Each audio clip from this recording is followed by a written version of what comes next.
I feel like with pattern recommendations, I'm always giving recommendations of things that I want to make but never actually do. So this video is summer knits that I'm actually going to make. Asterisk, hopefully. I really do want to make a lot of these. So here's hoping. This is a lot more personal for me in terms of recommendations. Usually when I'm doing recommendation videos, they tend to be things that I think you might like, what's good for the weather, what's free. But this video is specifically for my own personal preferences, what I like in terms of patterns, especially for summer. If you've watched any of my videos, you know that I live in Brunei. The climate is always very hot. It's currently... What's the weather like right now? Let me show you. So right now in Brunei, it is 32 degrees Celsius, but it feels like 42. Yesterday we had, I think, a hot streak. It was just very hot. So I think summer knits is my jam. I love it so much because it's basically the only thing I can wear. Apart from this sweater, this is the Rehat Sweater that I released last year, and to this day it's still my go-to sweater because I always wear it. Over here though, I do have 10 different patterns that I do want to make for summer. A lot of these are paid, I think, but they're all very much on my queue. And it's something that I really want to make. So I guess let's get started. Here are my summer knits that I'm gonna actually make, hopefully. This is the first pattern that I have here that kind of started it all as inspiration for the video. And it's the 1993 Jessie made designs. I really love Jessie Made. I think her patterns are really great. I love that size inclusive. It fits me very well for my Asian body. So when I saw that she released this last year, I was like, okay, this is my next pattern. This is the next thing that I'm gonna knit from her. And I have yet to make it. But it is a baby tee with satin sleeves and a shrunken vintage fit. I think this is so cute. One of my favorite things to wear on an everyday basis is always a vintage tee. I have like a vintage oversized tee that I wear that's like a very acid yellow, blue, pink. I think I've made videos with it on this channel. It's just so comfy to me, and anything that's like a vintage tee is very comfortable. And this one is a negative ease at the full chest, and it uses a cotton lino yarn from the Wandering Flock. I think that's about, yeah, it's 35% cotton, 30% silk, 20% linen, and 15% alpaca. That's a very interesting mix of yarns. But for me personally, if I were to make this, which I am, I will use probably a cotton to make this.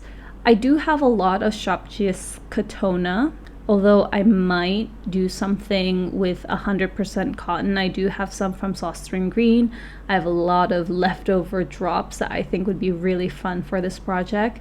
The pattern, at least the model, she uses stripes, but I think with a pattern like this could easily be like a plain white top and it would still look so nice.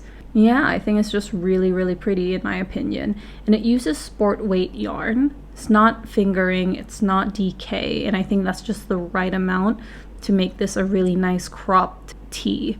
Although for my personal preference, I'd probably elongate it just above my waist and not like just below my chest, you know? So this one was the one that started this whole video because I really want to make it. The model looks beautiful. The design looks incredible. Anything from her, I'm automatically in love with. And because of the stripes, I think you can definitely play around with it and see what else you can make. I'm not usually like a stripe person, I would say. It's not something that I go for. But with this, I think the stripes really elevate it. And it could look really pretty. Some people here also do contrast stripes, which I think would be really pretty as well. So this is definitely going to be my next project after I finish my langit sweater and my test knits. I think this will be my next pattern. Going straight into it, let's move on to a pattern that I think I've been mentioning for months now, and it is the Ghost Whisperer by Park Williams. This is a lace sweater, and it's described as a very see-through top, a whisper of a shirt, so to speak. And I think it's so fun. I love anything that's like see-through and cute, and I feel like this would be perfect, especially if you have like a tank top underneath. I like a lot of sheer transparent clothing. Like I'd say the Rehat sweater is a little transparent, and I like that. It also means it's not as heavy to wear, especially for summer climates. So something like this would be so fun to knit up. And I already have a yarn in mind for this. I'd probably use my King Fiber sweater, my King Fiber Kid Silk Mohair in Acid, because the samples that she made, it's like a bright acid green, an acid pink, and the one that I have from Kid Silk from King Fiber, I feel like is really spotty. Like it's very tonal. It's not even tonal. The colors really shift, so I need to make a gauge swatch if I do plan on making this top with that yarn, but I think it would be a really beautiful combo. It also has these cute puffy sleeves, so I think that would also look really nice. I don't know if she's wearing a bra in this. I think she is, but there's like, I think she added a little bit of stripes just to make it look like it's not fully sheer, but I think it's a really pretty fit, and I do want to make this sooner than later. I do. Oh, it looks so pretty. That's just what it is. If it were up to me, if I wanted to make it a bit more wearable, I would probably like hold it together with a fingering weight yarn for the body and then leave the sleeves sheer. But then I think the look wouldn't hit the same, you know? So I'll probably keep it like a lace weight garment. I think it'll look really, really pretty. Okay, next up is a vest. This is the Vector Vest by My Main by Lisa Meisner. This is a modern open waistcoat, and it's worked with a regular striped pattern, but then the intarsia technique, it breaks down the stripes into different colored segments, so it gives a geometric design, and I think it's really cute. And it's also using seed stitch, so it's not your typical garter stitch, it's not your typical stockinette stitch, which means it looks really unique up close if you see the design and the pattern. I think this is so pretty, like especially since she's using, or they're using fingering weight yarn. It makes the design look a lot more subtle, the stitches, and overall it just looks like such a beautiful vest. I do love a good vest. I'm not gonna lie, I'm a vest girl. I make a lot of vests, I wear a lot of vests, and usually I make vests that are like, you know, in the round, but this one is kind of open, and I feel like because it's seed stitch, it wouldn't be as tedious if it was a basic stockinette. And you can see at the corners, I think this is an I-cord, so it would look really fun to make up. And I probably will make this up, I hope. It uses, I think, 5 colors, and I feel like if I were to make something like this, I would use up a lot of my scrap yarn. I think this would be a really nice scrap yarn project if I have enough. It would be really, really fun. Maybe with a black base or a beige base would look nice. Or even purple, honestly. It looks so fun and it's very, very cute. Okay. I have about 10 patterns here, and we went through 3. Let's move on to the other ones that I have here, which are 2, 4, 6, 7. Okay, let's go with the rest.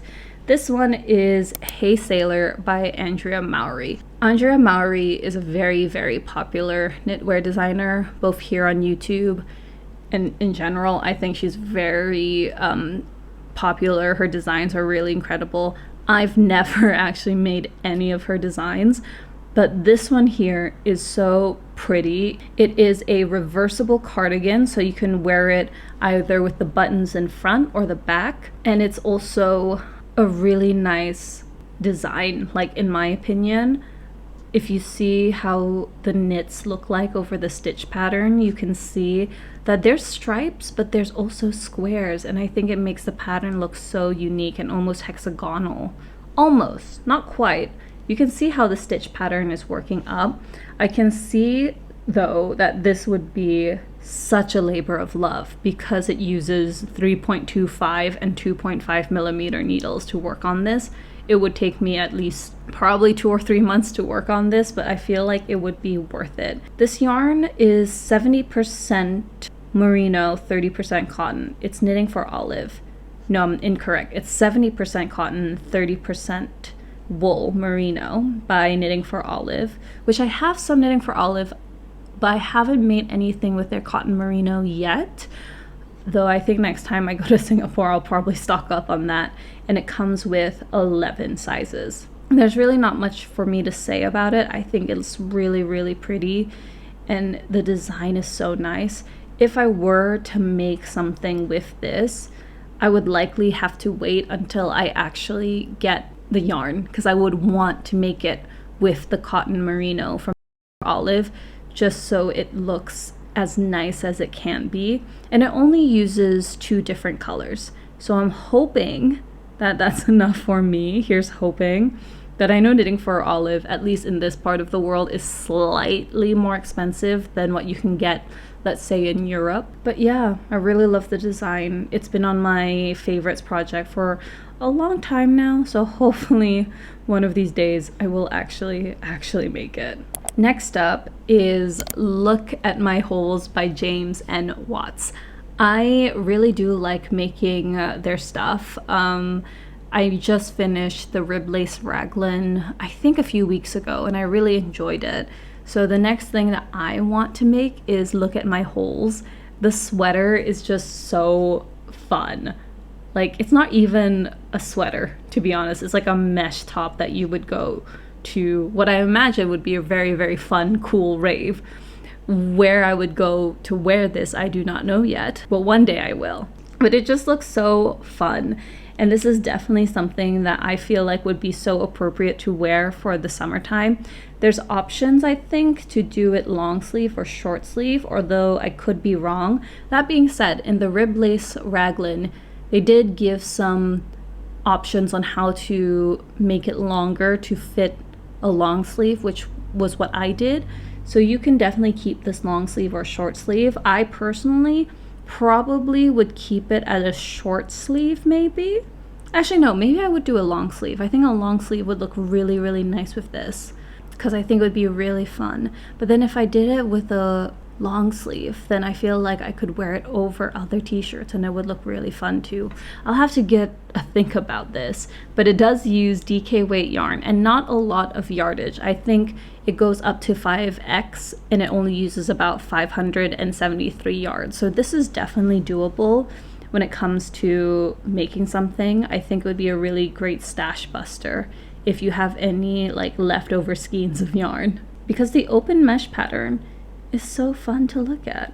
It's really nice. I love it. It's awesome. Okay, let us move on to another designer. This is the Oilia Blouse by Tamara Jordan.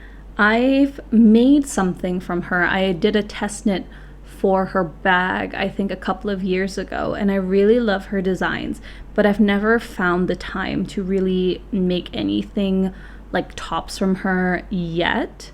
But this one, the Oilia Blouse, is just gorgeous because of the lace edging. It's knitted seamlessly from the top down with short row shoulder shaping, and you can also have some options for waist and hip shaping and vertical darts for the front and back. So this way, the design or the top is custom to your actual body. And I think with the lace design, it's just so romantic. And you also add on a crochet picot border. It's so romantic and it's so pretty, and I want to make it as soon as possible. It uses fingering weight yarn at 24 stitches to 36 rows, and it uses 2.75 millimeter needles. I don't think I have 2.75 millimeter. I think I have either 2.5 or 3 millimeter.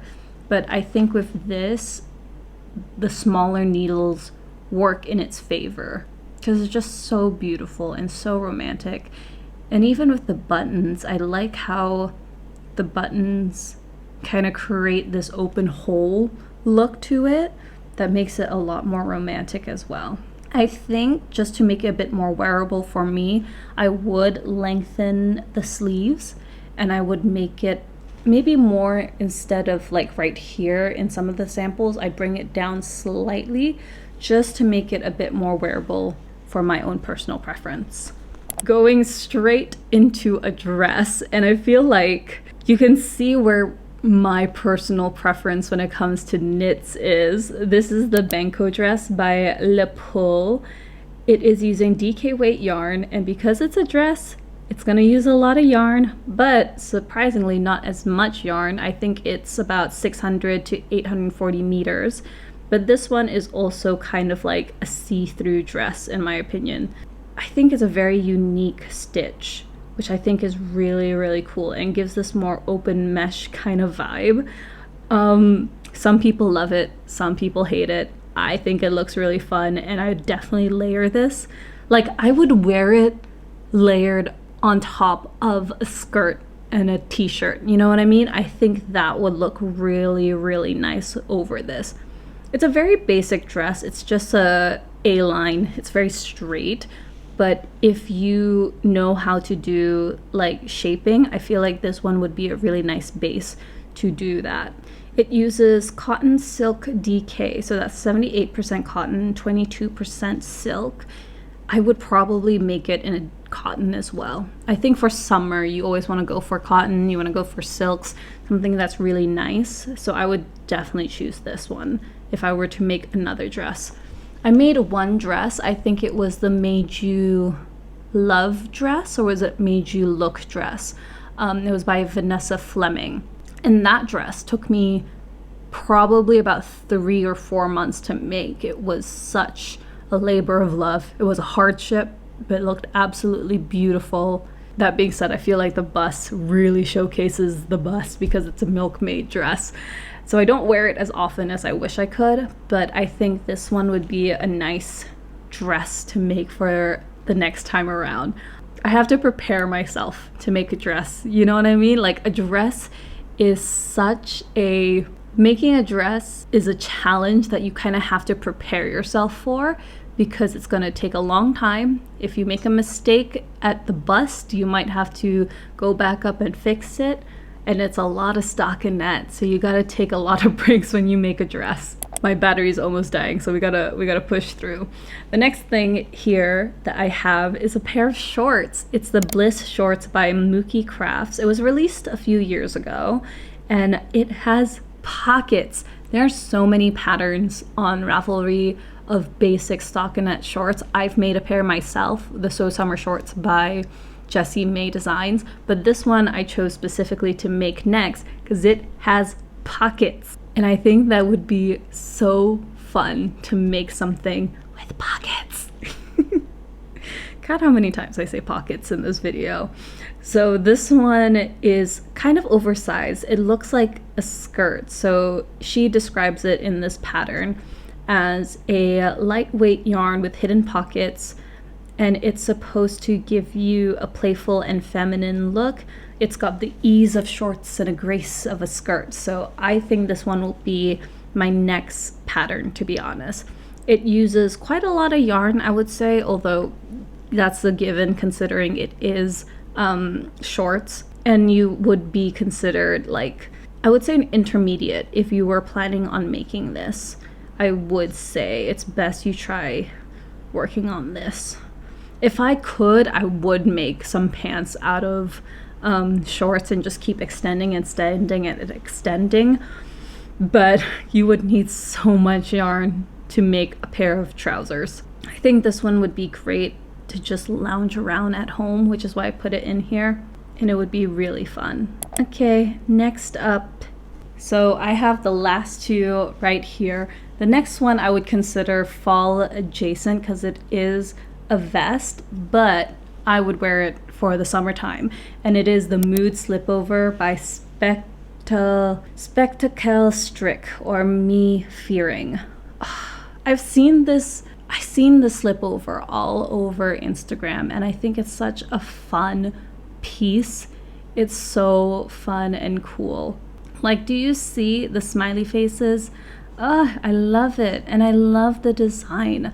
I always gravitate to things that have graphics. I think they're just really fun as a design. And I feel like with this, it's very easy just to make sure that you can increase the smiley faces and actually get them up onto the body. I think that would be really, really fun. This one does not have as many sizes available. It's only up till a 2XL, and it does use DK weight yarn. I don't think the yardage is correct though. In Ravelry, they said that it uses 246 yards. I don't think that's the case. I think it uses a lot more yarn than it's telling us, but I am prepared to start making a design with this. It only uses 2 different colors from what I can see in the sample photos, and it is so pretty. They do have a lot of interesting patterns on their website, so I do recommend you check it out, especially if you kind of like the vibe of this slipover. I think they have a sweater version as well, but for me personally, it's very unlikely I would make a really heavy sweater for the weather that I have here. So I'd go for a slipover for my own personal preference. And last but not least, I wanted a summer tee. And there's so many summer tees that I've made over the past few years. Some I really love, like the Ranunculus and the Luna tee. And some I don't really like the Rift by Jack Sislak. And I think that was more for the yarn rather than anything else. But one that I really love that I wanted to share is the Lanikai Summer Tee by Sally Knit. I would say it's almost, but not quite similar to the Anchor Tee by Petite Knit, because there's this very beautiful, delicate lace pattern that falls right below the shoulders. And I think it's such a beautiful detail for the top. And the yarn itself looks very breezy and easy to make. I think with this, it only uses light fingering weight yarn, so I think this pattern would feel very lightweight. The sample uses a linen, so it's 70% viscose, 17% linen, and 13% nylon polyamide. Polyamide. So I think this one would be really nice to work up for the summers that we're having here. I do hope to finish another summer garment soon. I'm reusing my So Summer shirt by Jessie May Designs so much that the colors are starting to fade. So I'm looking to make maybe a new version sooner or later, but definitely I want to make this one next in terms of at least after I do the 1993 tee by Jessie May. I think this one will be my next summer tee. So that is all the summer knits that I'm gonna actually make. Hopefully, fingers crossed, knock on wood. But I think that's about it from me. Thank you so much for watching this video. If you have any summer knits that you're planning on making, feel free to leave it in the comments down below. And I think, yeah, that's it. I hope you have a great day. I'll see you next week, hopefully. Bye!